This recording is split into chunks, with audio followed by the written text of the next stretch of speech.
Thanks for joining a couple of 90s kids.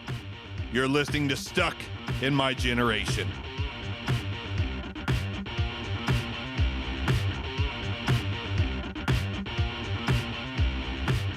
Every pussy squirts. You ever heard that song by REM, Every Pussy Squirts? Blame it on the fireball. Blame it on the fireball.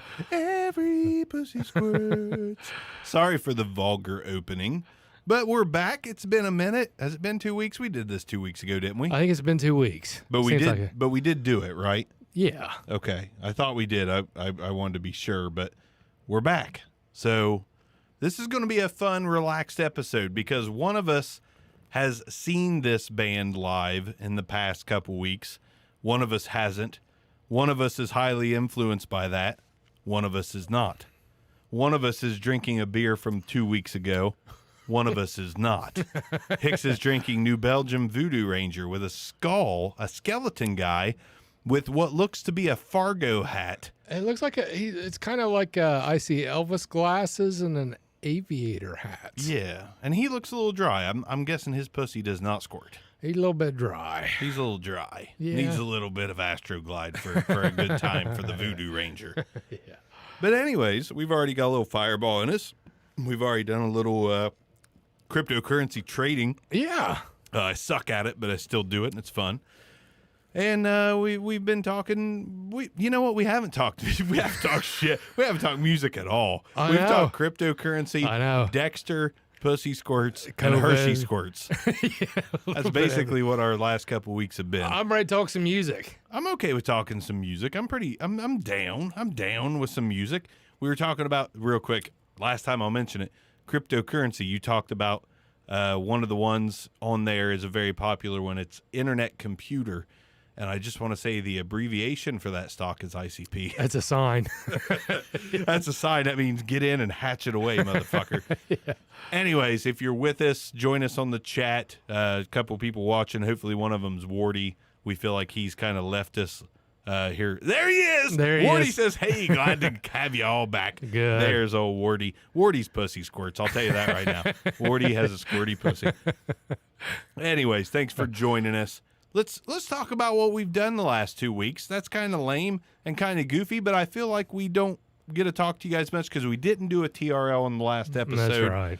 So what have we been doing the last 2 weeks? I went to a Foo Fighters concert. I want to know about it. I'm excited to tell you about it. Went to that concert, went to an Airbnb, kind of hung out in Cincinnati. It was a little bit of a mini trip. Yeah. Took my first Uber ride. Okay. Both of my Uber drivers to the concert and from the concert didn't say shit. I will say real quick, first Uber guy, his name was Muhammad. He was very polite. He said hello when we got in the car, but he didn't talk the rest of the way. I'm a chatty person, so I was kind of hoping he'd chat me up a little bit. Yeah. Make my pussy squirt. He didn't do it. He didn't do it. Next guy was, I can't remember his name. I think it was like Raquan or something like that. Getting this dude's car. Damn, Barker, you're not supposed to tell everything. Dude, it's obvious by looking at you, James, that your pussy squirts. Anyways, so Raekwon, I get in his Uber. Sure. Dude's listening to Right Wing Radio.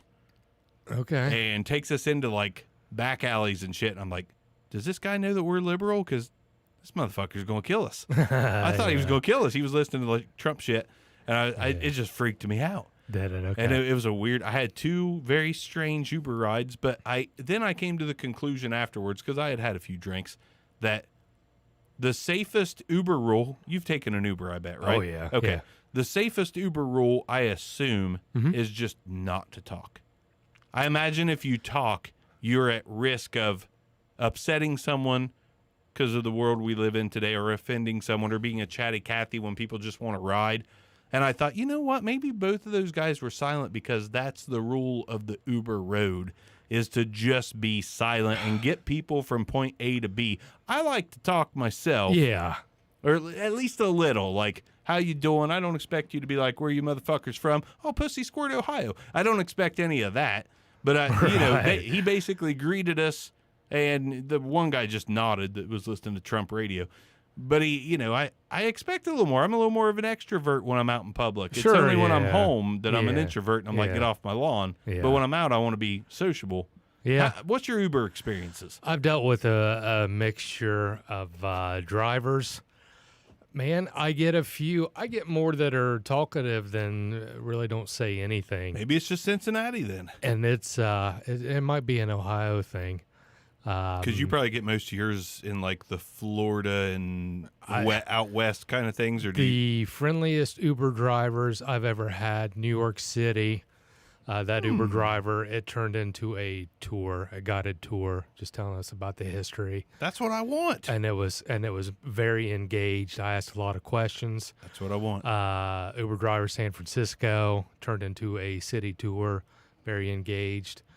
Orlando, I've had some good Uber drivers down there, but some of them, man, it just depends. And I'll tell you a good story.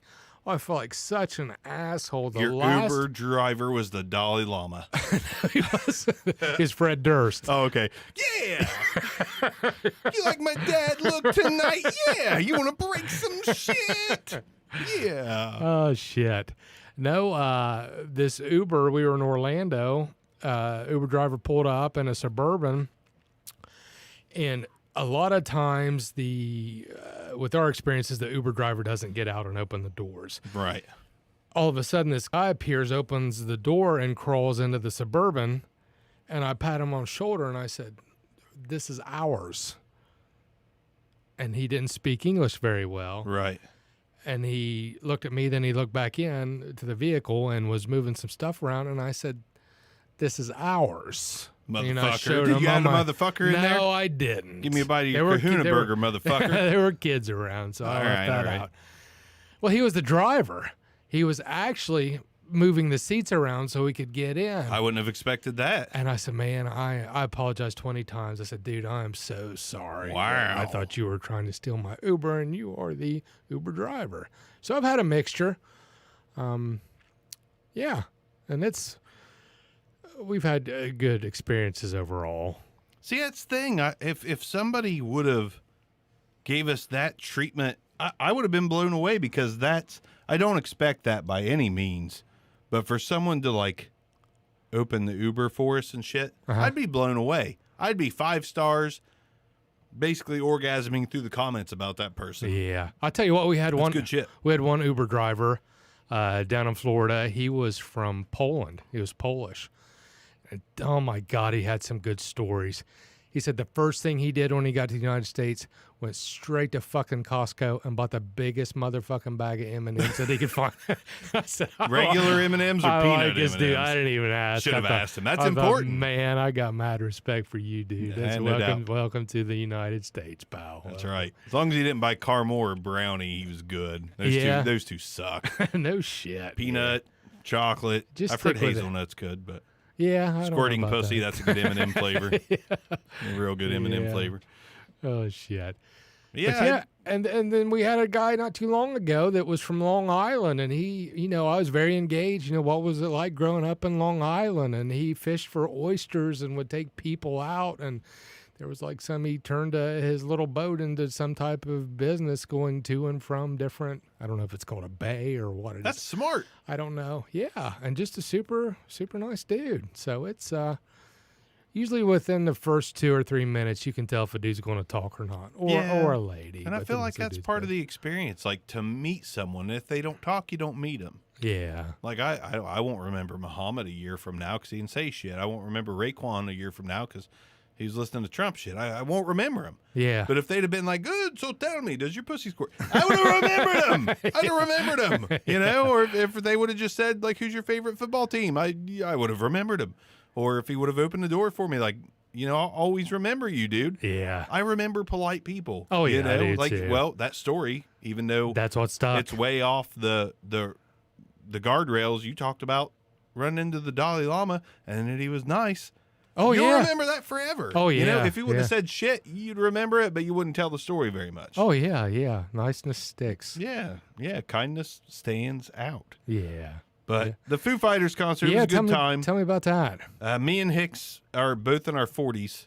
Newsflash. I know it's incredible because you look at us and it's like instant squirting because we're just, we look way below our ages, more like 29, 32. But We're both in our 40s. Yep. And I haven't been to a concert. Well, I hadn't been to a concert in 2 years. I went and saw the band Ghost. Great fucking show. Yeah. That was 2019. Okay. I was hurting a little bit from standing. But it was nothing like 2 years later at the Foo Fighters. We got there, gates opened at 6. We basically stood in line at 5:30 after Muhammad dropped us off. Okay. We stood 5:30 till about 11 o'clock at night. Yeah. I have never felt so weak and pitiful in my life. My knees hurt, my back hurt. I was fucking begging, like, somebody please get me some Dones. I'm in pain. Oh, that's rough. But what a great show. Yeah. The hard thing about going to concerts anymore is if you are in your 40s and you love music like you and I do, you've been to quite a few shows. Yeah. And it's hard to rank them. It's Sure. hard to keep track of who kicked your ass and who sucked and so on and so forth. Some off the top of my head, some of the Tool shows me and you have been to. Sure. Fantastic. Top 3. Yeah. I've seen Pearl Jam, top 3. I bet. Dustin Kinsrew, lead singer of Thrice, but on his solo tour, Yeah. top 3. I love his solo shit. Top 3, top 4, top 5, something like that. I've seen a lot of great concerts. Mm-hmm. Foo Fighters, just to kind of break it down, are one of the last relevant rock bands, Sure. at least of our generation, currently. Sure. I feel like rock is making a comeback with folks like Willow and Machine Gun Kelly doing his shitty ass version of pop punk. Even though I don't like it, I respect it. I want rock to come back. Right. But Foo Fighters, like, can you think of anybody? Actually, Dave Grohl said this during the concert. There's only a handful of these guys that get to do these big, huge rock arena shows anymore. Yeah. Yeah. And it's Foo Fighters, Yeah. Rolling Stones, Sure. the old bands, the really old bands, all the people from like the 90s and back. Yeah. That's the big draws now. There's not really any big draws from 2000 on as far as rock bands go. And Dave Grohl said that himself at this show.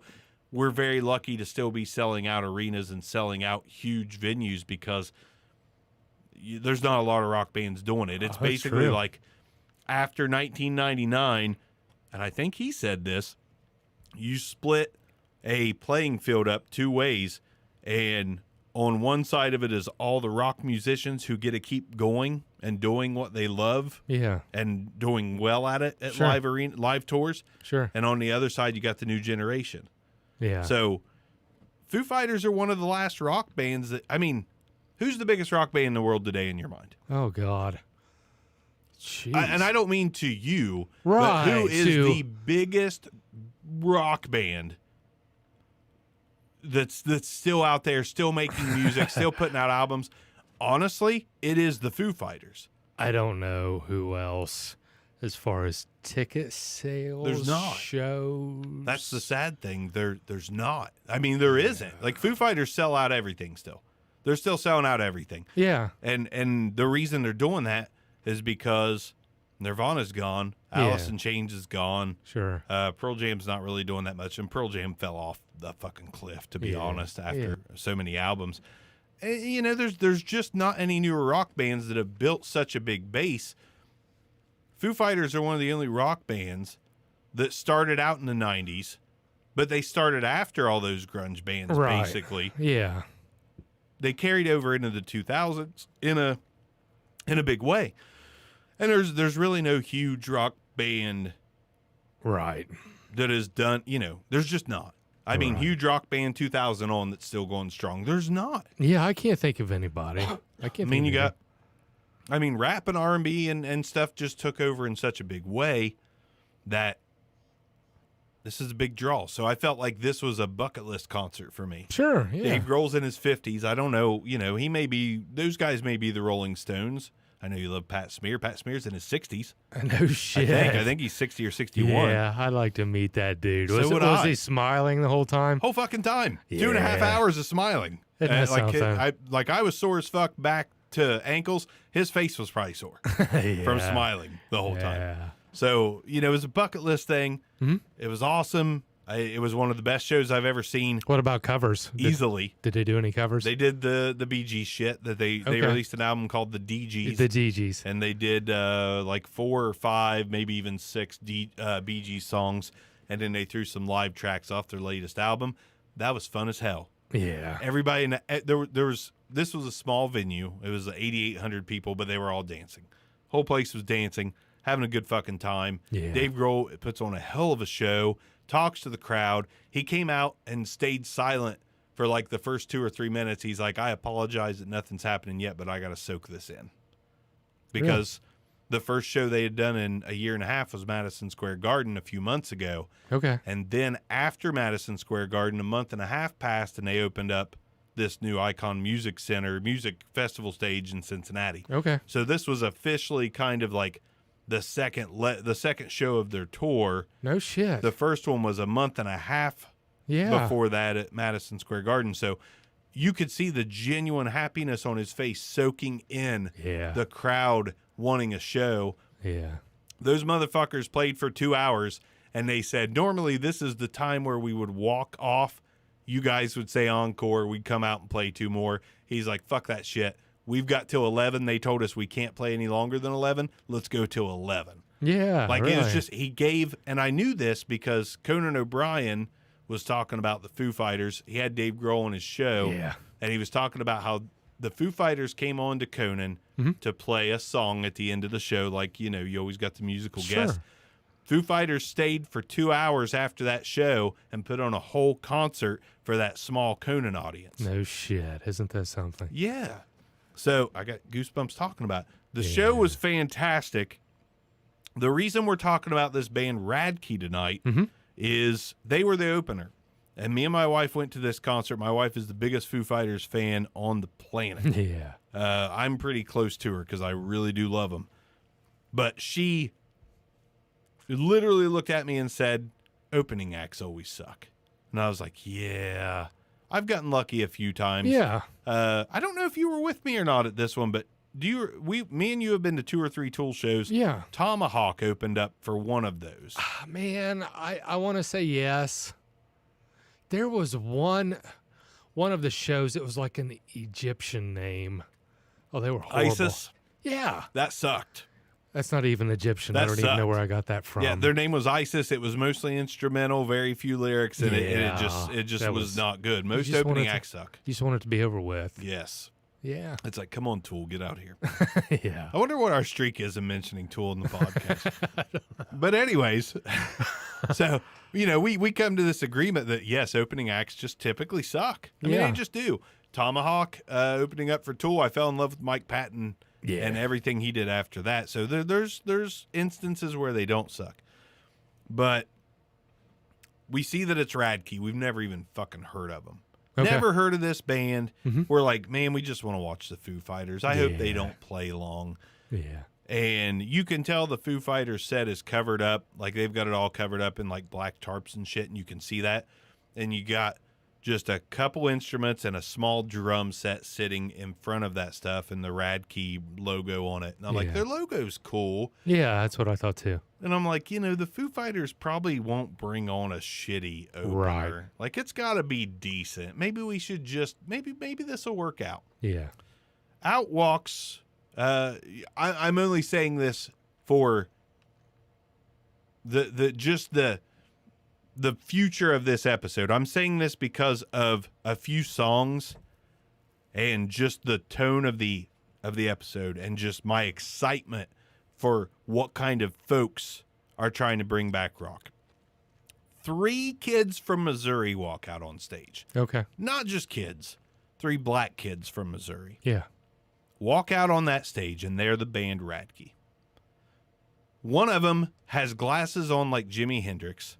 Okay. One has a flannel wrapped around his waist. Yeah. One has on a jean jacket with the sleeves cut out and a Superman shirt. These kids walked out, and me and my wife just looked at each other and was like, this should be interesting. Yeah. These guys look grunge. Yeah. Like, they are totally dressed grunge. The lead singer, grunge, and colored almost John Lennon or Jimi Hendrix glasses. Okay. Like, what are we in store for? Yeah. It was a fucking punk band. Yeah. And I, being a punk fan, was so happy. I was so giddy. And my wife looked at me. She's like, "You're really happy right now, aren't you?" I was like, "I'm really happy." Yeah. Like, I know we're getting Foo Fighters. I know we're getting rock. And I know we're getting, like, Foo Fighters have this wide spectrum of rock music. But these guys were just punk. Yeah. Kind of punk. Punk and grunge. I'll call it punk grunge. And from the opening riff, I was just like, thank God. Yeah. I don't care how long they play. This is good shit. Yeah. Like, Good. I'm enjoying the hell out of this. So, Good. so that's my story. I went to the Foo Fighters show. I was very pessimistic. And then I get 3 kids from Missouri that come out that literally have like 4,000 or 5,000 followers on Twitter. These guys have not blown up. They have not really exploded. They are, because rock it's a hard playing field. Oh, Like, it is. It's hard to stand out. It's hard to be very, unique. Very. It's It's just rock's not in. Yeah. But you've got these 20-some-year-old kids. I think they're 27, 25, and 23, something like that. Okay. Coming out. And the bassist, which is just like all smiles, it's like the Pat Smear of this group. Good. Basically comes out, he's like, "Hey, we're Radkey and we like to rock." He kept it simple. Yeah. We like to rock. Yeah. And they just started fucking hammering, Good. playing those punk chords, punk power chords. Yeah. Lead singer opened his mouth and I was like, "Is that Glenn fucking Danzig right there?" Hey, that's exactly what my notes Did say. Glenn Danzig and Joey Ramone have a child? Who is this guy? My exact thoughts. We'll get into it. Yeah. I don't want to talk this whole episode because I could, and we're already No, 20 that's minutes okay. in. Now, is this band was this a one-time deal they were opening for the Foo Fighters? Or No, are they touring? I don't think they're touring the whole way. I think they were opening the first leg of the tour, maybe first 5-6 shows. Okay. I've seen that they've been in Milwaukee, St. Louis, and a few other venues, and Radkey was with them. But I know Radkey was only going with them for a handful. But I was very happy that a guy like Dave Grohl and those guys in the Foo Fighters, chose a very small unknown band like Radkey. I know openers are typically lesser, but usually you've heard of them. Sure. Yeah. I never heard of these fucking guys. Yeah, I never had either. Not at all. But Dave Grohl brings these guys on tour, and then I find out later these guys are also on his new documentary called What Drives Us, which is about musicians, famous musicians, mostly Steven Tyler, God, so many. Ben Harper, all these guys that Kenny Loggins, ICP, Machine Gun Kelly, touring in vans. Not really. Those last couple are false. But he had this band. He must feel close to them.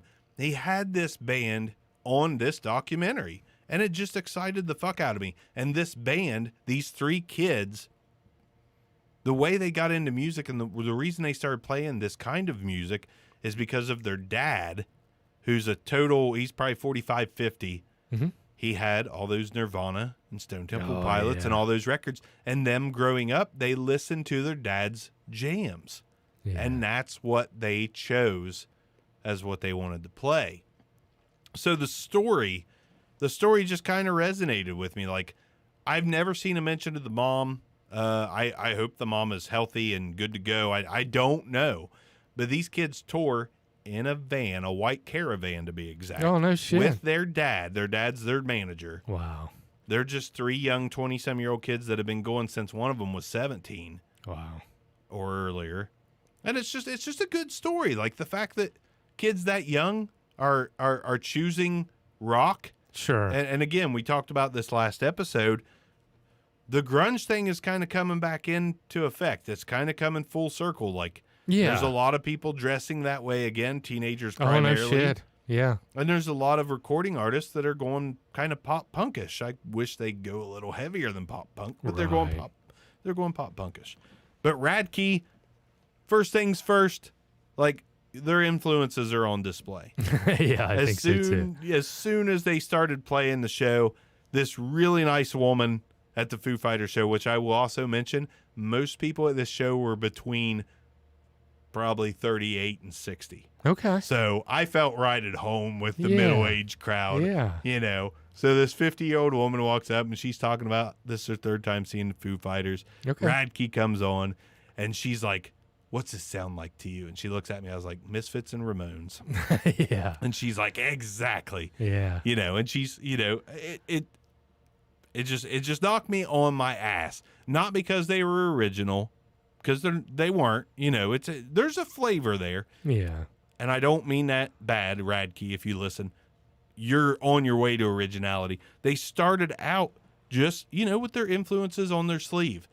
I'm okay with that. Sure. Because yeah. we need rock, and we need people to be influenced by some of the shit that we grew up with to kind of get rock going in the right Yeah, direction. it's almost like priming a pump, and I Yeah. think they're honoring, you know, some really good music. I agree with that. Yeah, honoring in a big way. So after I hear this concert, I start listening to everything they've got on Spotify. And the first album is Delicious Rock Noise. Now, granted, fully understandable if I'm a lot higher on him than Hicks is here, because Hicks didn't see him live. Right. I saw him live. I was excited about him. I wanted to talk about him. Hicks agreed because Hicks is a good dude. So that's Yeah. what we're doing.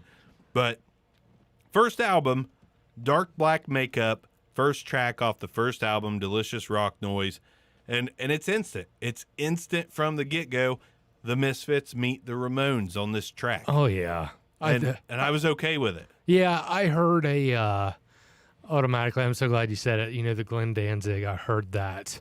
I don't even know how to describe it. It's like I don't want to say like a punkish Elvis. Yeah, but it's that's perfect. Yeah, I don't know how to describe I'm it. pretty sure Glenn Danzig was a big Elvis fan. Was he? Yeah. Okay. I'm pretty sure. So that's a perfect How could you description. not like Elvis? Oh, Yeah, that hey, kind of baby, caress me, kill you, motherfucker. skull fuck you. Skull fuck your wet ass pussy. Yeah. Overall, this album, I thought it was a pretty good album. And I don't mean to be, I mean zero disrespect.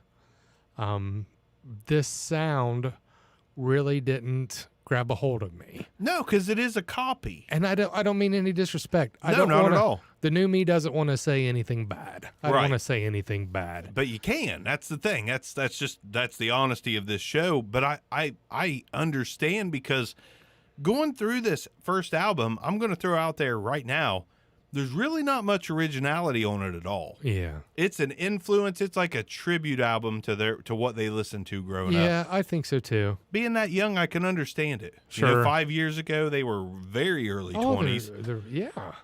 But there's still some fucking killer tracks, like Dark Black Makeup.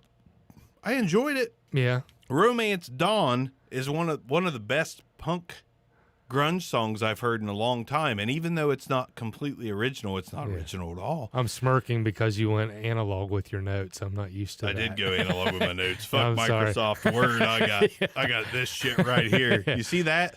It's not only has a place to bookmark where you're at, but it also has a nice little strap to nice. keep it close. I have those too. You see that? Yeah. When you're 40 and you have a professional job, they hand these out like fucking candy. And you're like, I'm going to use that to take notes from the podcast. I'm going to use this to write about all the times I got wet ass pussy. So that's what you do with them. I didn't mean to interrupt you. No, that's a good point. Yeah. These are great. These are my lifeline right here. I love these fucking things. My important shit I write down. Yeah. I mean, this stuff I really need to remember. Everything else goes into Evernote. Yeah, I do use the shit out of my note program. But you know what? I've used the Google Keep notes for our show, and I can't do it. Yeah. I don't want to pull up a screen. I just want to pull up my notebook. I understand that. And supposedly, if you write this shit down, you're like 90% more likely to remember it than. Yeah, that makes sense. Apparently, writing stuff down is very, very good for you. So, me and my old age, Yeah. every time I eat a big old fat sub from Charlie's, a big Philly cheesesteak, I'm like, I better write in a book tonight instead of type in a phone program. But yeah, Romance Dawn, man, it's total Misfits, but man, it's like they're doing Misfits good. Yeah. It's like they're taking their influences and making it enjoyable. Like, I'm not just rolling my eyes like these motherfuckers want to be Glenn Danzig. I'm more like, it's been so long since I've heard anyone want to be Glenn Danzig Right. that I'm enjoying the hell out of this. Right. And that's kind of where this band hit me, was like, it's been so, I don't know how many Misfits. What other band can you think of that was trying to be the Misfits or the Ramones?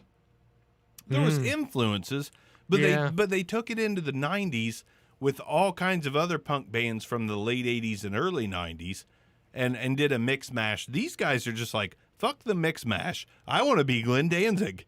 And the guitarist like, I want to be, Dee Dee Ramone. Yeah. I don't even know which Ramone played the fucking guitar, but I got a good side story. I hate to go off topic. I don't care. There is no topic here. Speaking we of- talked about wet pussy for the first 10 minutes. Yeah. Speaking of getting older, my family and I were in IKEA just a few days ago, That is getting older. and this dude walks up to me, and he's kind of rockabillyed out, and he's like, I don't even remember how he approached me. He said, "Do you have the app Bandcamp?" And I said, "No." I've heard of that. I said, "I don't know what that is." And he said, "It's kind of just some underground music." He said, "I have a band." Why he approached me, I have no idea. He That's chose cool me. that he did. Yeah, he singled me out. And he said, "Man, I have this band." He said, "It's like George Jones meets the Ramones." I was like, "Huh." I said, "No shit." I'm intrigued. He said, how good's your memory? And my ego, my fucking memory's sharp as shit, motherfucker. I'd have looked at him and be like, I don't remember what my wife said to me 6 minutes ago. I said, "It's good." And he said, "Well, check out my band if you don't care. I'm trying to spread the word. It's da-da-da-da-da-da-da-da something." 45 seconds later, after he walked away, shit. I asked my son, who was standing right beside me, Yeah. who absorbs everything. That's a good thing. I said, "What was the name of that band?" He said, "I wasn't paying any attention. I was looking at these light fixtures over here." Like, oh my gosh. And it made me feel so bad just because he approached me out of nowhere, and Right. I owed him Yeah. just a little bit of respect just to listen to his band. And I couldn't remember what the name of it was. Just so much information thrown at me at once. I'm guessing it never came to you. Oh, it never did. Ah, fuck. Yeah, it had the word hell in it. That's all I can remember.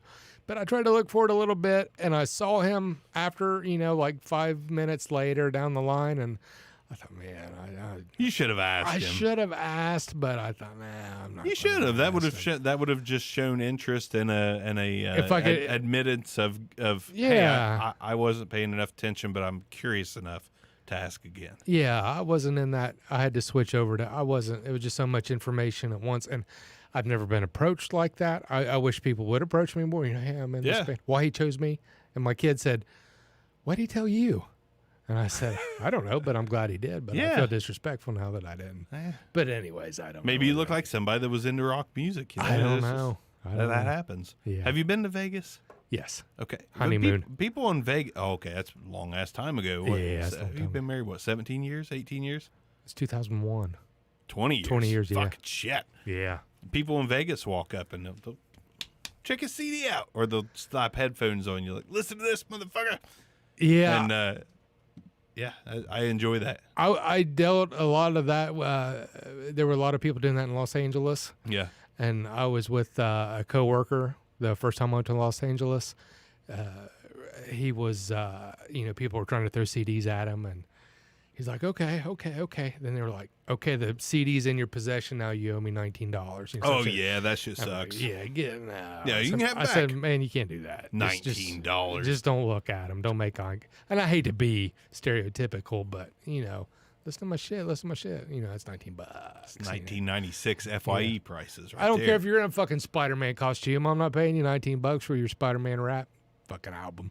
But yeah. But that's cool. People spreading the word. you know. Yeah. That's Yeah. yeah. I mean, if I had a band, I'd probably much like this podcast, I like to self promote. So if somebody's like, even knows that I do one, if they ask, I'm fucking giving them the 411 on it. Sure. Yeah. Like, yeah, this is what we do. This is what we talk about. Now the CD's $19. I didn't mean to throw in that little intro there. Anyways, Wardy says, I say you better remember, because that's when I got married, was 2001. Yeah. 20 years of wet-ass pussy in Wardy's world.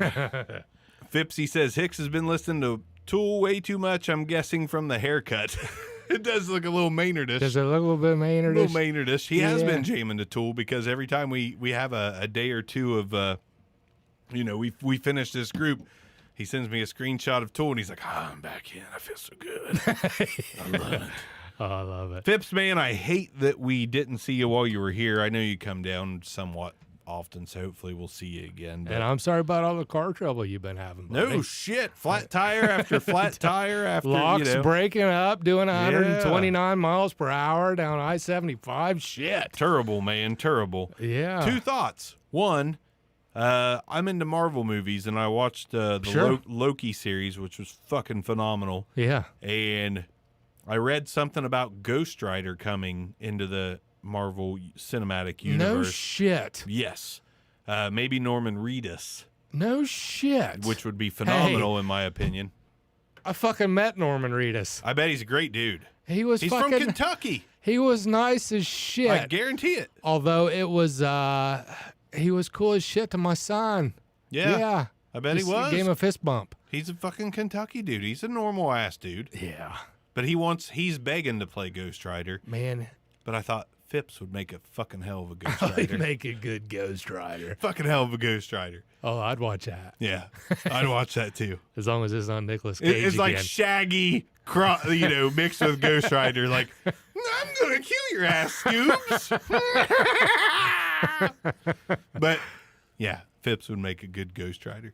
But yeah, I'm sorry you had the car troubles. I Sure. enjoyed the video of you getting shocked while drinking beer. That was a good time. That was yeah, I like that. That was We good. lived through Phipps. Yeah, we do. We lived through Phipps. Yeah. But hopefully some of you out there actually listen to Radkey a little bit, and hopefully some enjoyed it. It's probably just a me thing because I saw him live. Live music, when you hear a band for the first time live, that really kicks you into their music. You know, it's easy to become a fan It is. when you hear them live. I've been first. guilty of that. Yes. Yeah. Well, you took me to a Dwight Yoakam show, and you know how much I listened to Dwight Yoakam after None. that? Fucking zero. Neither did I. But it wasn't bad for the first half. Like Yeah. it really wasn't. Like I enjoyed the first half, and then he started straying into 80s country, and me and you Yeah. looked at each other at the same We're time. out. Let's get the fuck out of here. We're right now. out. Good. It was good until then, though. Honestly, Yeah. happens. See, I don't even want to talk about Radkey now. Phipps is here talking about all kinds of crazy shit, wet ass pussy, half the episode. But anyways, this first album, Love Spills. I'm gonna try to hit on the high points. Every single song on this I enjoyed, but the further it got into the album, did you happen to listen to track 6 called "La Song"? Which was the song that went na na na na Yeah. na na na na na na na na na na na na na. Yeah. What a great punk jam! Yeah. Phipps said, "That's funny. I'm actually at my MC club meeting. You in a motorcycle club? God damn it, man! As much as I love Phipps, here in a few years he's gonna drive into a semi like this. Fucking Phipps of Anarchy. Fifths of He's at his MC club meeting. He's probably fucking a bitch right now and getting ready to shoot someone in the neck. Phipps, be careful out there, man. Yeah. Be careful out there. If you need help, we'll find you some help, buddy. That's right. We're not really MC club material, but I did always have a dream of creating my own MC club. But we just save cats from trees. We don't do anything fucking, nothing drugs, nothing guns. We just save tomcats.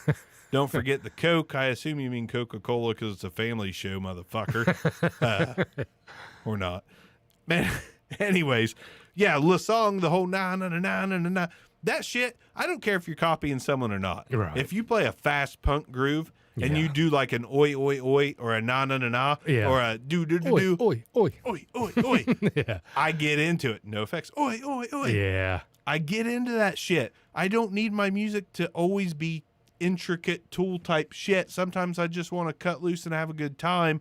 And when they played this na na na na na na na na na na song at the concert, I was fucking jacked, man. I was Good. like, I don't even want the Foo Fighters to come on yet. I'm Good. enjoying this shit. Fuck you, Pat. Fuck you, Pat Smear. Fuck you, Taylor Hawkins, you fucking scrawny bastard.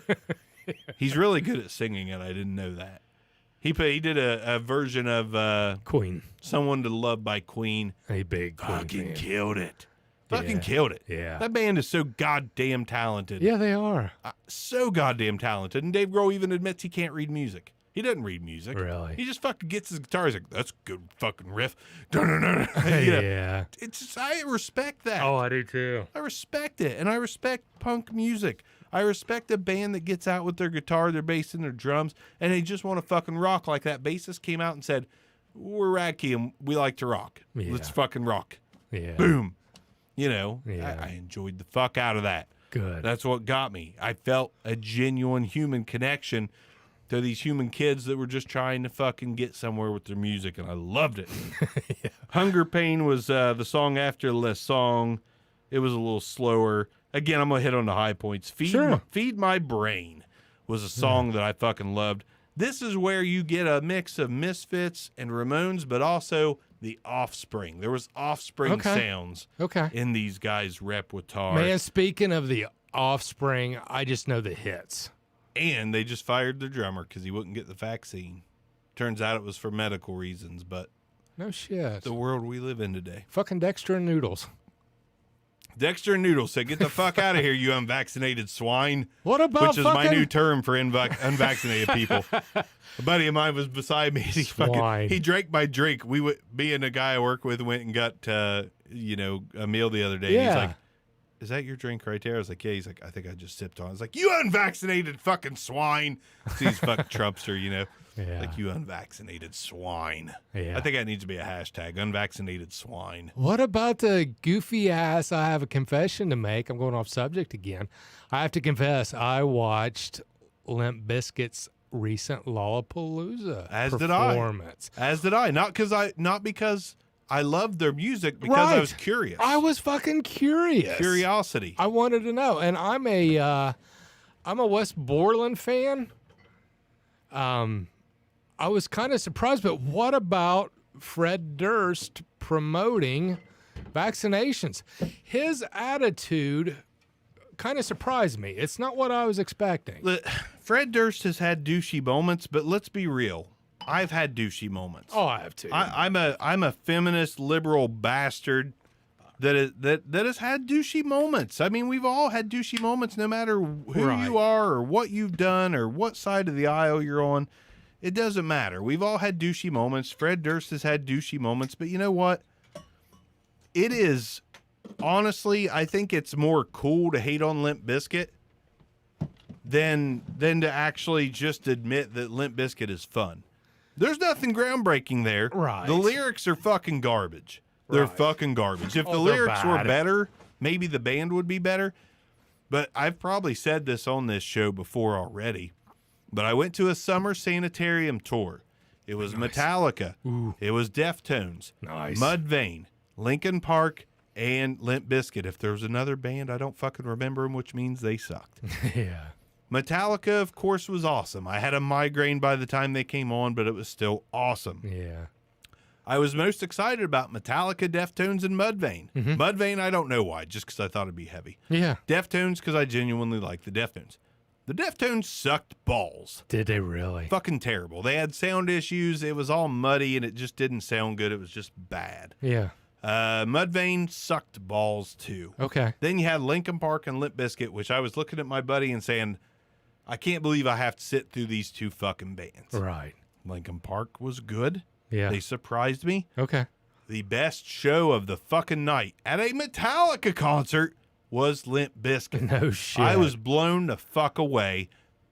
Granted, don't get me wrong, I didn't listen to shit afterwards. I didn't pop in an album because their albums suck. Yeah. But live, that's a good time. Yeah. It's a good fucking time. Wes Borland's a good guitarist.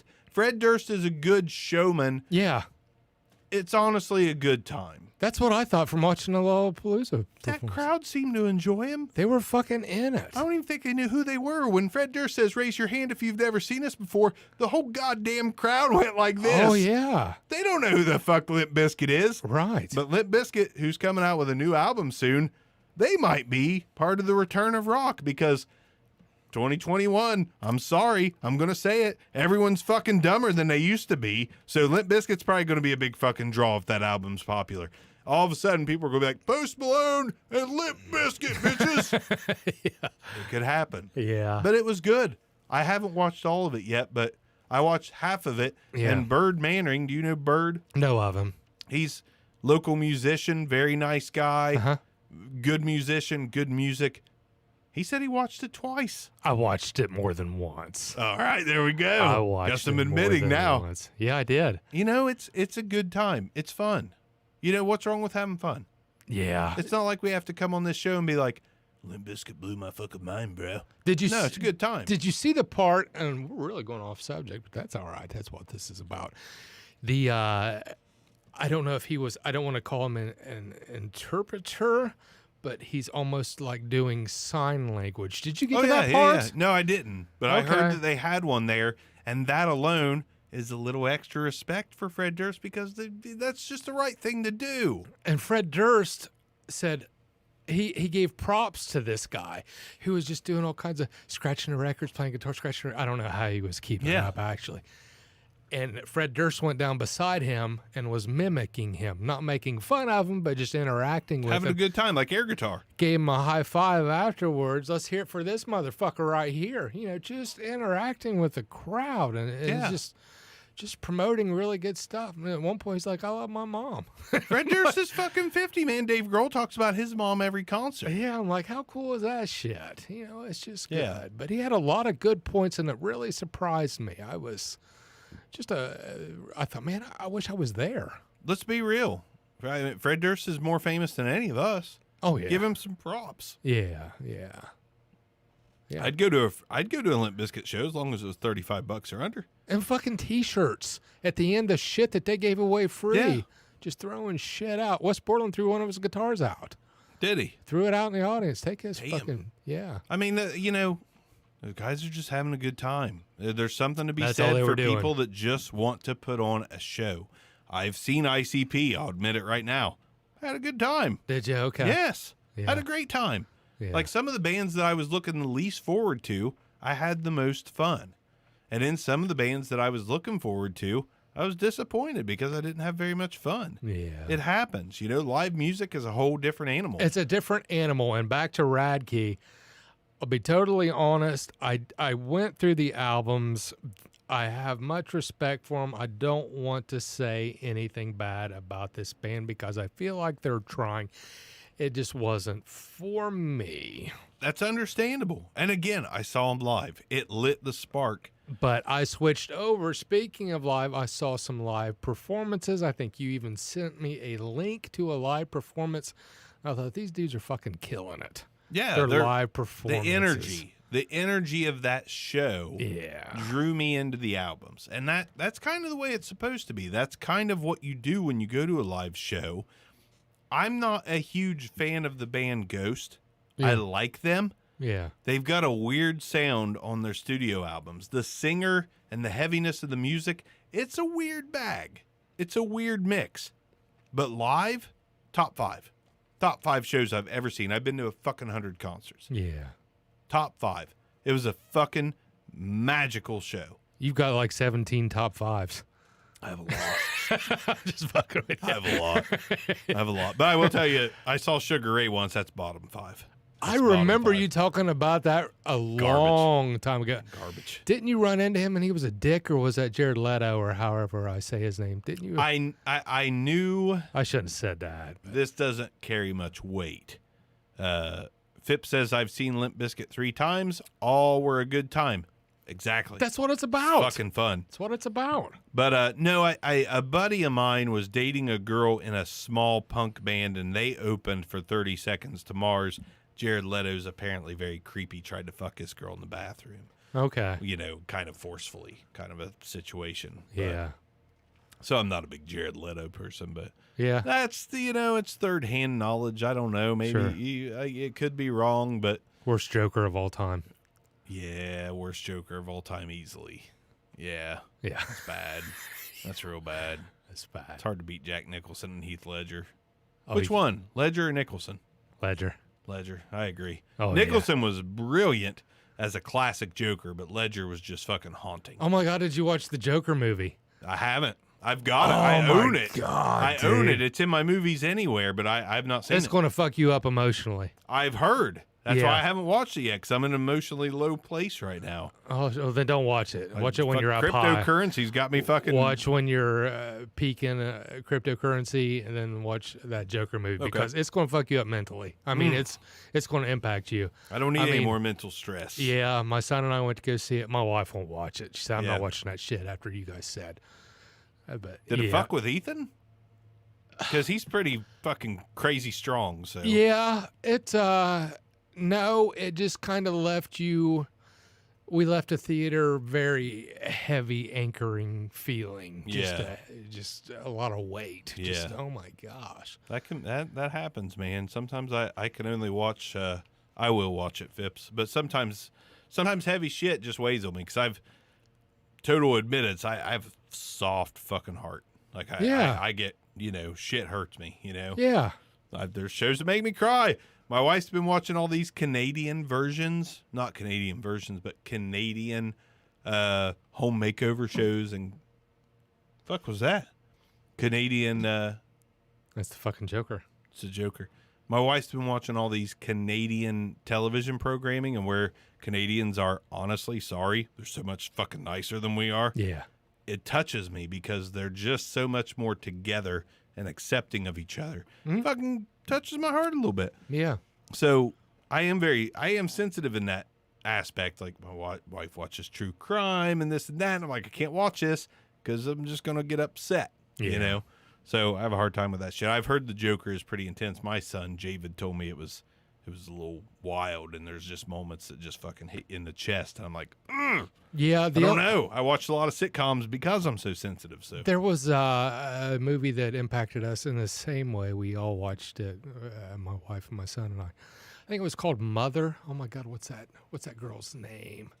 She's Mother. It goes right along with Radkey. Tell your children not to walk my way. Oh my gosh, what is her name? She's a Kentucky girl. Very pretty, very famous. Mother movie. Mother. But it impacted us. It left us with a very heavy feeling. Oh my God, I can't think of her name. It's not even Jennifer Lawrence. Yeah, Jennifer Lawrence. Love her. I do too, but she regretted doing that movie. I heard her say one time, but it was total minutes. Have you watched The Hunger Games? Yeah. That's good shit. It's good shit. Yeah. I've tried to tell my wife it's good shit. Yeah, it's pretty good. I mean, it's good shit. Yeah. But I enjoyed it. Apparently, The Hunger Games is a lot like North Korea. Oh, my God. Yeah. Listen to that Joe Rogan and, what's her name? Something Park. Yeah. Starts with a Y. That's Yin May Park. Yeah. Oh, my God. It's intense. I thought, we're fucking spoiled. We're so spoiled. Oh, yeah. Yeah. And I know people, I get it. I ate a McFlurry today, and the guilt just killed me. What kind Killed of me. Like Oreo? What do they have? Yeah, Oreo. Man, you can't beat that. No, and there's a whole bunch of Oreo dust in there. It was nothing but fucking dust and ice cream. It's fucking delicious. Was it just like a cup of just gray? Yes. Was it? It was like Liam Neeson was fighting wolves in my cup of McFlurry. I'm gonna fucking play Into the gray I went. He's the same person in every fucking movie. He just plays I have himself. a particular set of skills. One of them is getting your pussy wet. I bet it is. Oh, shit. Hard Candy with Ellen Page is good. Ellen Page, or is it? Did Ellen Page turn to? Is that the girl that turned to Eli Page? I can't fucking remember. Anyways, we're having a good time, but let's get through some Radkey and have some more of a good time. Anyways, I'm going to get straight to it. This first album, which was released in 2016.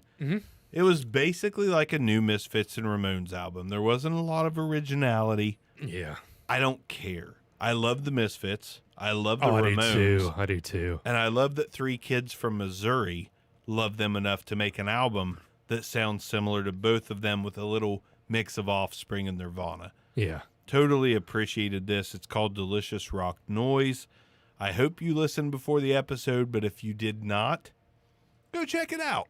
You may love it. You may not, but go check it out. It's a bit of a different thing in 2021. I've never heard anyone blatantly want to be the Misfits and Ramones until this band, and it made me happy because my nostalgia bone Good. that makes pussies wet got me, into this band. A lot of talk about pussy. Anyways, let's blow through some of these EPs, talk a little more fun, and go to the last album. Yeah. Some of these EPs have songs that are on other EPs, so it'll be pretty quick. I noticed that, yeah. Cat and Mouse EP 2013. I dug all of it. I thought it was all kind of 90s or old school punk. I don't have much else to say about it because it's an EP. Devil's Fruit from 2013. 2 EPs in 2013. Stooges. Heard some Stooges. I heard that too. A little bit of Stooges, a little bit more Misfits, a little bit more grunge. Track 3, Overwhelmed, very grungy. Very, very grungy. Track 4, Romance Dawn. Love this song because it made it to their first EP in 2016. Okay. So I love the song Romance Dawn. 2019 EP, No Strange Cats. ... Spiders. I don't understand which one of these came first. Yeah, I don't either. Because on this album was Spiders, Junez, not Junes, Junez, Rock and Roll Homeschool, which they played live when I saw them, and that was the whole crowd was going nuts when they played Rock and Roll Homeschool. Because they announced that we really are homeschooled. No shit. Homeschooled by their dad. Yeah. And they came up with the song Rock and Roll Homeschooled while they were being homeschooled. Nice. How they didn't have friends because they were homeschooled. Like, will you be my friend? It was a very good punk anthem. St. Elwood, solid song structure. Not smart. Guitar jam. I watched this dude, and if you follow me on Facebook, which is unlikely. I fucking do. Also, these 3 guys are brothers. I don't know if I mentioned that No completely. shit. I said their dad was their tour manager, Right. but they're all 3 brothers. I did not know that. 3 brothers jamming punk rock music out on the road shit. with the Foo Fighters. Uh-huh. But the guitar, the lead singer / lead guitarist, so only guitarist, dude can actually play pretty fucking good. Yeah. You don't catch that until you get to the middle or the back end of the songs. But once you get there and hear a guitar solo, you hear that. So he's actually pretty good. Him and the bassist, his brother, obviously they're all 3 brothers. They did the whole back-to-back thing while they were doing solos. Yeah. Great moment. Good. But the solo on Not Smart, fantastic solo, hell of a jam. Give me a few thoughts while I get something out of my car. I had my number 1 song, Paul. That was my favorite song from this album. I thought or my favorite. What's Jeremy getting out of his car? I wonder what it is. I hope it's something to eat because I'm getting hungry. The song Paul, I highly recommend, and it's P.A.W. It's an acronym. I don't know what it stands for. But if you've never heard the band Radkey, I suggest listening to the song Paul. It's pretty good. Jeremy's still in his car. I don't know what he's getting. Got a text message, and then he ran to the car, and he is back in here. That was a quick trip to the car. So You're that's talking about me, which makes me wonder what the hell happened. I was hoping you'd bring back food. I'm hungry. That'd be nice. I'd love to have a big old fucking Baconator right now. Oh, no doubt. I love bacon. Paul's a fucking great jam. That's my favorite Radkey song. They played that live too, and it was out of this world. Phipps says, "Got to go. Meeting is starting. See you next week." MC meeting. Who you going to kill this week, Phipps? Or what drugs are you running to what town? Fucking Mayans. Who's bastards? Fucking mine. Spiders is one of, Spiders is on this. It's on the other. So you got Spiders, Junez, Rock and Roll Homeschool, St. Elwood, all on the previous EP. Basement was just okay, Not Smart, previous EP. We'll talk a little bit before we get to their 2020 album. But I'm glad you at least found some songs you liked. Yeah. I'm out of breath. I'm 40 fucking years old and I just ran down my driveway. It's all right. I'm fat and old. Get your drink. I need a Reese stick. Oh, good shit. But yeah, this was a good live band. I haven't been to a punk show in a really long time. And I'm really glad that Radkey broke me back into the punk rock. Good. And I really, judging by their 2020 album, Green Room, which was a little more 90s than it was Misfits, I have high hopes. I just have high hopes for this band. When Dave Grohl takes you out on tour, that's so promising. That means Dave Grohl sees something about you that he loves. And you know what? I could be way off base here, but Dave Grohl takes his 15-year-old daughter, Violet, on tour with him. Yeah. And she's a backing singer. That's crazy. And if you watch the last episode of From Cradle to Stage, which is one of the many productions Dave Grohl has done, his daughter can fucking sing. Oh, yeah. She can sing. And I'll tell you something else about another backup singer here in a minute. Okay. Yeah. But Violet can sing. And Violet is a huge Misfits fan. No shit. I can't help but wonder if Violet listens to Radkey and said, Dad. No shit. Check out this band. And he's like, I'm taking these motherfuckers on tour with us. That's a good theory. That's a good, yeah. She loves the Misfits. Yeah. She loves them so much. Dave Grohl was not a Misfits guy. Okay. Dave Grohl grew up in the second stint of punk and was into Smear's band, The Germs. The Germs, yeah. And he played drums in Scream, which was a punk band. Sure. I think he liked some other punk that just barely was previous to Nirvana. But he's made the statement that Violet has gotten him into the Misfits more than he's ever been into the Misfits. So if Violet's like, check out this band Radkey, that's interesting. Dave Grohl's that kind of dude that's just like, call those kids. I'm going to call those kids. I want to take those kids on tour with me. Yeah. Which just fills my heart with fucking joy, man. Oh, because yeah. these kids are trying to find a way to break through to the mainstream. Right. What better way to break through the mainstream in rock music than to go on tour with Dave Grohl, Taylor Hawkins, which still amazes me that he was in Alanis Morissette's band before Foo Fighters. Yeah, that's fucked up. Crazy. Yeah. And he's a fucking badass. He's a bad man. Oh, that yeah. guy's a bad man on the drums. Sure he is, yeah. If he wasn't, he wouldn't be in the Foo Fighters because Dave Grohl already kicked a drummer out for not being a bad man. Their first drummer, the drummer and the bassist were from the band Sunny Day Real Estate. Yeah. Which was an indie band. Okay. So the bassist stuck around because he's good, and he was like the second founding member of Nirvana, basically, after Grohl. Yeah. The drummer from that band, Dave just didn't like the way he drummed. He re-recorded the drums for The Color and the Shape, actually, after he heard the drums from the dude from Sunny Day Real Estate. He was like, I got to redo these myself. Okay. It's just not powerful enough. And I think what Dave Grohl and Taylor Hawkins have in common, which makes them great drummers, is A, they know how to play the fucking drums, but B, both of them hit the drums harder than anyone I've heard in my life. Oh, I bet. Fucking smack those drums with sticks. Yeah. Both those guys are fucking magic. Yeah. And at the concert, not to get off topic, but before anyone even came out for the concert, the drums got unveiled, and they were all pink, and they had Barry Gibbs' face on the bass drum. I saw that. fucking magic. You know, it's just like, this band knows how to have a good time. Yeah, exactly. Know? Yeah. But I don't even know where I was straying. I don't even know where we were. But just giving this band the opportunity to open up for what, in my opinion, is the biggest rock band out there today that's still making music and releasing albums is just it's a blessing.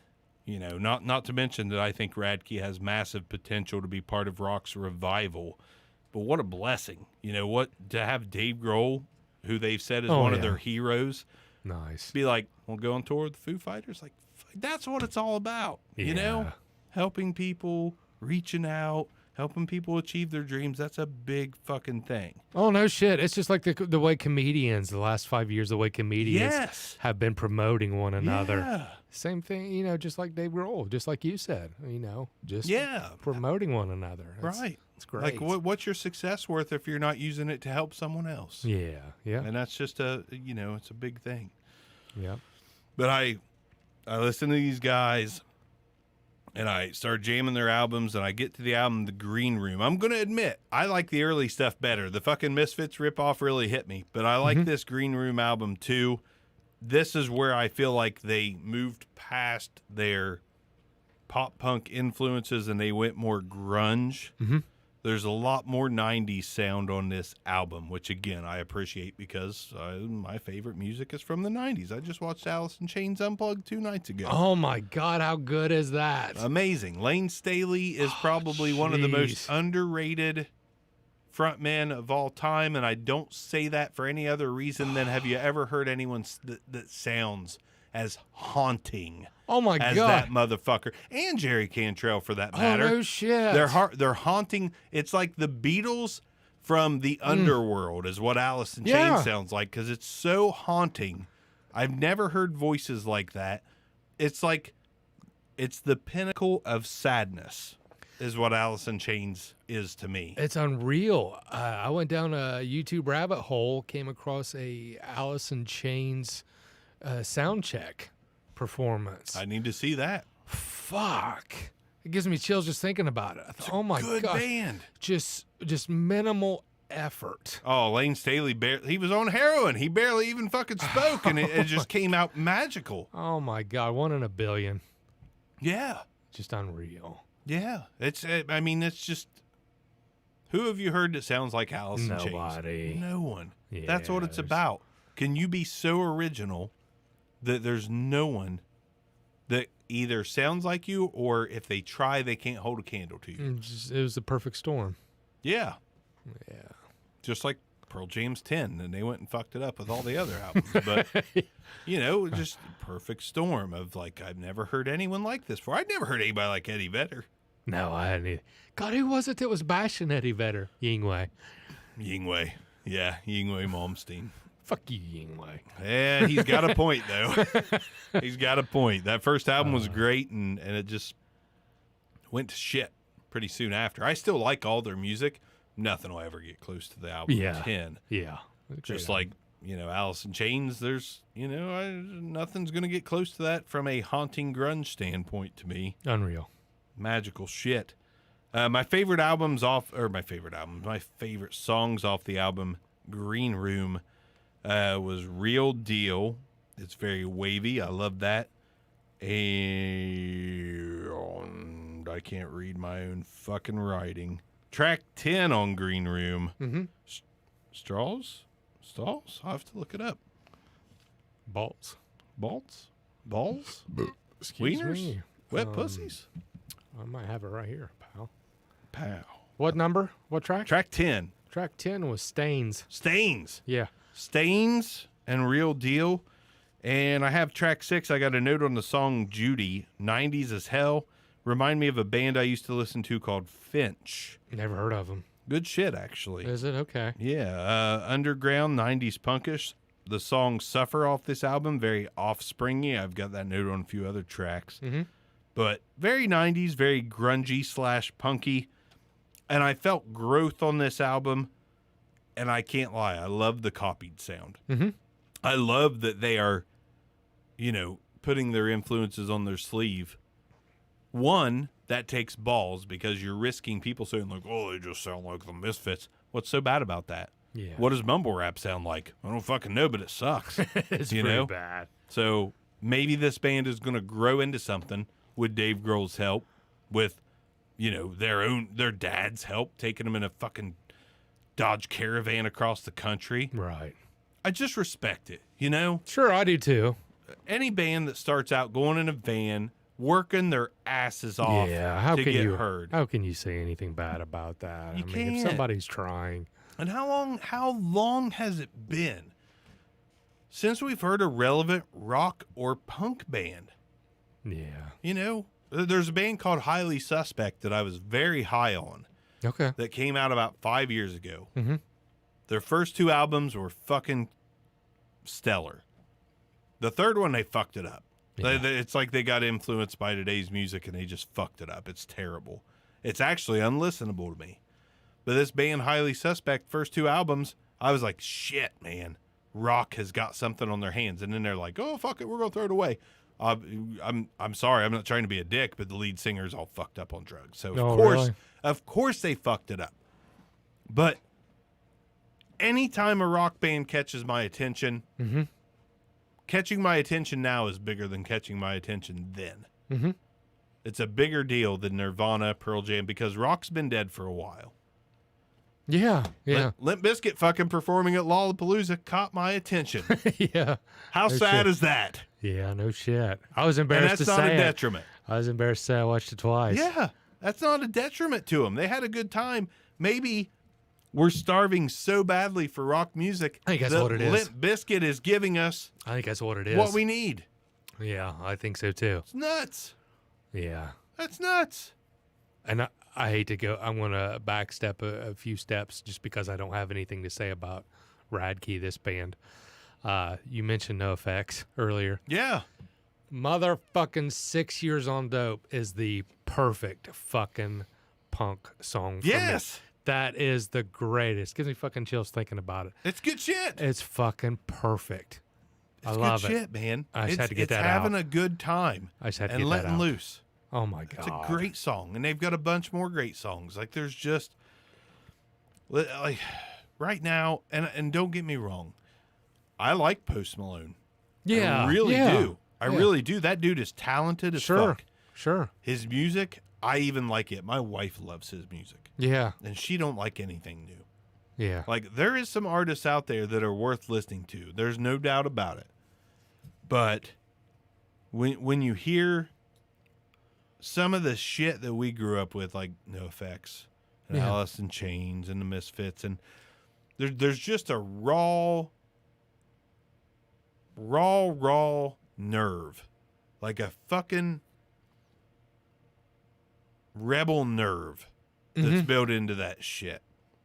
I don't ever get overly excited with any of today's top artists. It doesn't Right. make me want to bang my head around or stomp my foot or shake my knee or get me fucking I'm 40, but I still, if I hear something that makes me get up and fucking act a fool, I'm Sure. gonna get up and act a fool. Sure. That's what Limp Bizkit did. If I was Yeah. at that concert, I'd have acted a fool. I would have. I'd have acted fucking stupid ass nuts. Yeah. But nothing that's really out today does that to Oh me. yeah. I agree. I agree with that. Nothing really hits me emotionally and makes me want to lose my mind a little bit Yeah. and look like a fucking wild ass crazy person Yeah. the way that music does. Yeah. So when Radkey came out and played the shit that I grew up on, a sound that I grew up on, just modified, Mm-hmm. I was jumping around.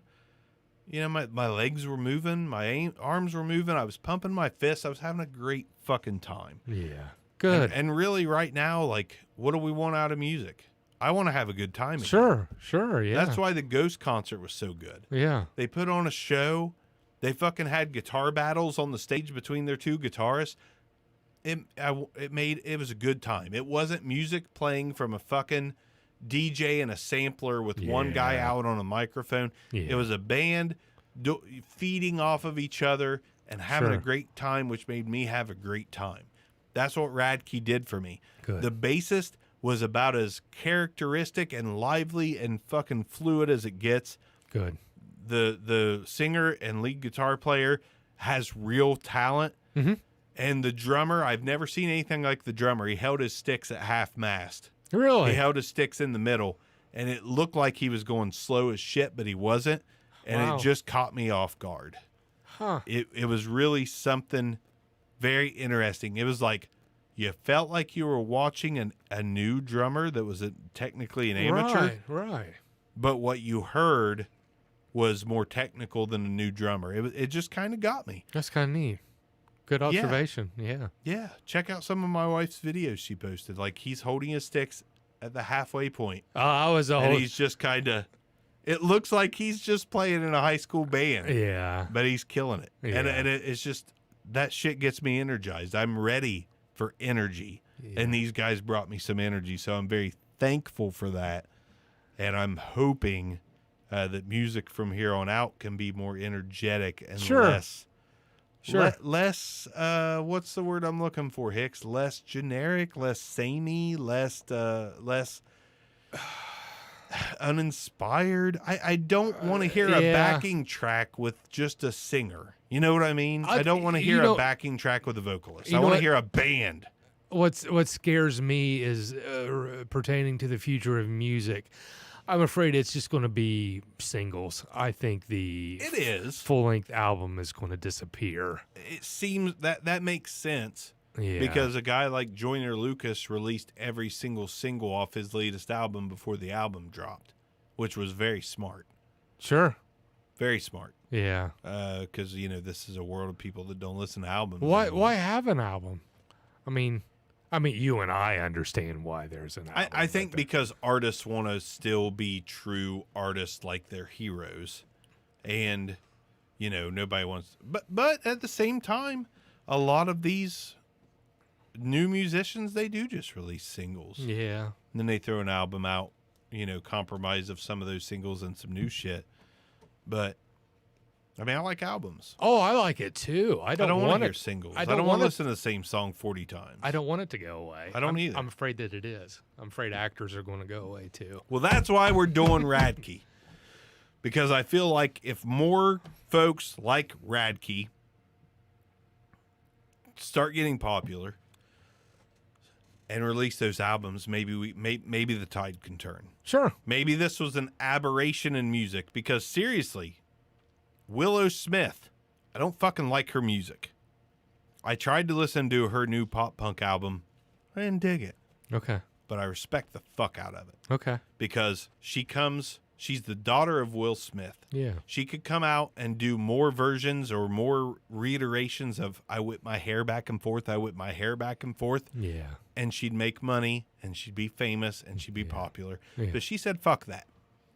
She, just like Radkey, heard some shit from the 90s and early 2000s and thought, I like this more. Yeah. So she did a pop punk album. Miley Cyrus discovered 80s and 90s rock and is starting to do all these fucking covers of Metallica and Joan Jett and all these artists that actually were just fantastic artists and musicians. Okay. So I feel like some of the younger people, some of this, some of the millennial generation is discovering what we had and thinking this is better. Mm-hmm. I have hope. I have hope that we're going to start getting maybe not good music, because I haven't heard any of it that I liked. Mm-hmm. But the fact that Machine Gun Kelly did a pop punk album with Travis Barker, and the fact that Miley Cyrus is doing rock music covers, and the fact that Post Malone is very capable of doing rock, as we saw with his Nirvana shit. No shit. I just feel like there's a chance. I feel like there's a chance that we stray away from just these artists that are singing over top of tracks that I could push a button on my fucking mixer. Yeah. I feel like there's people out there that want to play instruments again. Yeah, and want to be a classic version of an artist, not a modern version of an artist. So I'm holding out hope. And I saw this band Radkey, and it gave me an extra glimmer of hope, because everyone I've seen on Twitter, because I've been tweeting a lot about them, their shows are really getting people jacked up. Good. So I'm hoping that I'm witnessing the tide turning. Good. Chances are I'm not. Yeah. Chances are we're going to get some more fucking Lil Xans, little yachties, Little drywalls. little wet pussies out there, little drywalls, little drywalls. Chances are we're going to get more of these fucking dudes that just fucking say the ones because they want to be done. Chances are we're getting some more of that, but there's also a chance that we're going to get some real shit. Yeah, I hope so. And I'm all for real shit, even if I don't love it. I'm all for hearing that real shit. Well, I'm at it, respect, to Machine Gun Kelly and Willow Smith and Fred Durst and a lot of these guys that are coming out and putting on actual shows. Yeah. I don't want to go to a show where there's one person on stage and a track playing over the speakers. I don't give a fuck about that. Kanye West. That's amazing, because I was getting ready to say I love Kanye's music, but I don't want to go to a show. Right. I was getting ready to say that, and you said Kanye West. Yeah. Same motherfucker that got bored of Dexter when Colin Hanks came on. And I said, I got bored with Dexter when Colin Hanks came on. He's like, that's where I'm at. This motherfucker's my fucking soul animal. Wait, spirit animal. Spirit animal. That's the word. Soul animal. Soul Animal sounds like a Soundgarden song, doesn't it? We started a band. It's fucking Soul Animal. Yeah. Yeah. Me and Hicks started a band. It's Soul Animal. Yeah. Con Baby. Con Baby West. Con Baby West. Anybody else shit. watch that fucking movie, that Raya and the Last Dragon? Con Baby's You the should. best, one of the best characters ever in a Disney movie. No shit. Fucking magic. Yeah. Ah, it's good shit. Good shit. Have you watched Luca yet? You guys love Disney shit, or at least your wife does. You Yeah. said your wife. Fucking comment you made today, like, my wife wants me to watch her watch TV. Fucking best line. That's one of those classic lines that puts everything into perspective. Has your significant other ever wanted you to watch them watch TV? Yeah. Get off your phone. Watch this with me. Get off your phone. Bitch, I'm trading crypto. But see, the movie Luca is that's another good one. God, did we watch it? No, we didn't watch that. So good. Not yet. So good. Is it okay? So good. Amazingly good. One of my favorites. Con Baby creep in. I wish. Con Baby should be in every movie. No shit. I'm looking forward to watching what's one of the big Marvel movies coming out. Next is Shang-Chi. I don't consider that to be huge. Then you got Eternals. I don't really consider that to be that huge. They probably will be, but whatever movie involves some of the Avengers next, throw Con Baby in there. Get Con Baby in there as a superhero of some kind. It's a big deal. It's a big deal, like Big Hero 6, big deal. I love that movie. Oh, that's good. Fuck good movie in it. That's good shit. I need to watch that again. I love that shit. My kid says, why does somebody always have to die? I know. There's always a death. And Well, that's Disney. he was like 12 when he said, or he was younger than that when he said that. And I was like, no Yeah. shit. It's like every fucking Disney producer's like, motherfucker, I'm preparing you for your grandparents' death right now. Yeah. Like, this is going to make it easier. What about Inside Out? You watched Inside Out? I haven't. I Okay, I started won't and give I it did. away. I probably won't watch it. You can give it away because I started watching it and I just wasn't really. Fucking into it. R.I.P. Bing Bong. What is it? Bing Bong died. Who's Bing Bong? Bing Bong's like the little elephant toy guy who's in like the fifth dimension that they visit. Fucking Bing Bong sacrifices himself to. Fucking Bing Bong. Yeah, R.I.P. Bing Bong. Goddamn Bing Bong. See, I was watching A Good Dinosaur with my son Jude. Oh no shit! My kid stopped watching that. He Yeah, said, so turn did that he. shit off. My kid's like, I don't ever want to see this again. Why the fuck is it again? I'm like, I'm sorry. I'm sad too. That sucked. I'm sorry. Yeah. Fucking dad dies. It's fucking Lion King all over again. No you know? shit. Fuck shit's sad. Why'd they do that? I don't know. Seriously, why? No wonder your kid loves Japanese horror shit. It's You know? because of Pixar. No wonder my Pixar's kid wrong. looks at me and is like, oh, I'll fucking kill you later. Like, motherfucker, quit watching Good Dinosaur.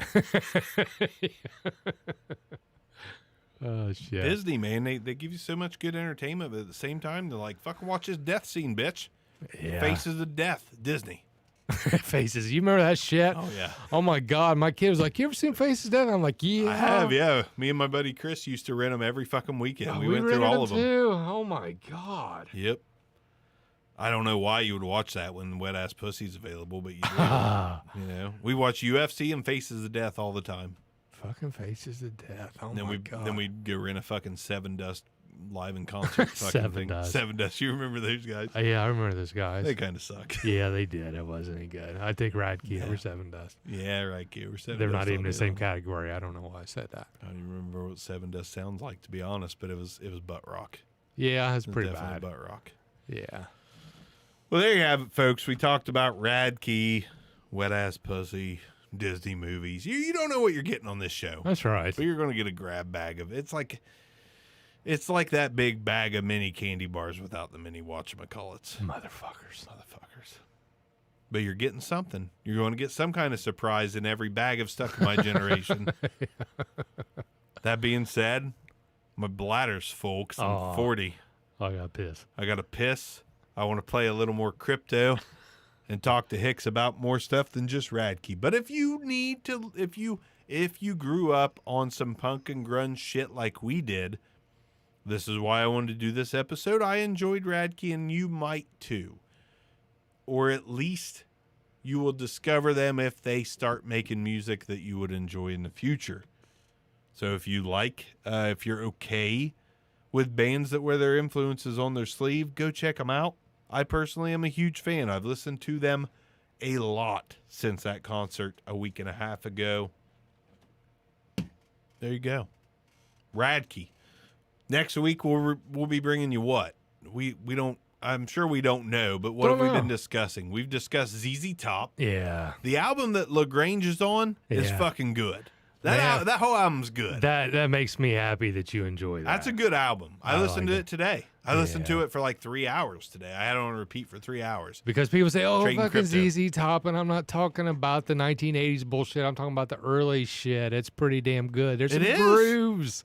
It's fucking grooves. Fucking Good, Billy Gibbons, all of them. fantastic guitar playing. Oh, shit. And a lot of different switch ups. It's not just Texas Southern rock, man. They play some shit that sounds borderline progressive. Oh, I think so, too. It's good shit. Stomp Rest grooves. in peace, Dusty. Yeah, no shit. It's good shit. Did you know their fucking Dusty's guitar tech is who's playing on tour with them Is now? that who it is? Yeah. No Yeah. shit.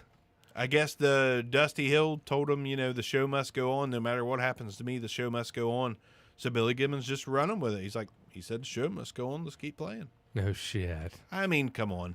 Old college coaches and old ass rock stars, that's probably what's keeping them alive is getting out there. Oh, I think so, too, yeah. I don't want to, when you retire, if you sit on a recliner, you're bound to die. Yeah, If my you get out there and fucking do heroin and shit, you're going to live forever.